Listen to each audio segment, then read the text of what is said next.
नाज़रीन सखर में खबर है जेका अवां ताईं पहुंचनि पिया। हफ़ीज़ लाशारी की रिपोर्ट मुताबिक सखर लाइव स्टॉक खाते सिंध तरफा ज़िले में प्री रेन फील्ड मास वैकेसीन मुहिम जारी है।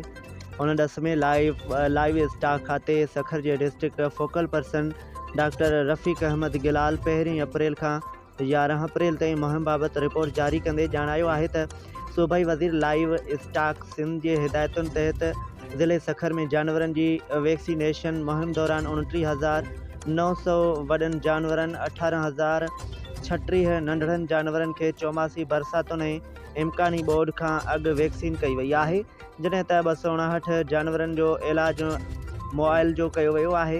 अड़ी रीत 459 जानवरन के पेट की जीतन का बचाव की दवा पीआरी वही है, जैं त 11 डी अंदर मजमूई तौर पर 48,654 नंढड़न वडन जानवरन के वैक्सीन इलाज मुआलजी की सहूलत फराम कई वही है। डिस्ट्रिक्ट फोकल पर्सन डॉक्टर रफ़ीक अहमद गिलाल बुधायो तो जानवरन के वैक्सीन लाई मुहिम दौरान ज़िले में मौजूद 12 लाख जानवरन के वैक्सीन कई वींदी।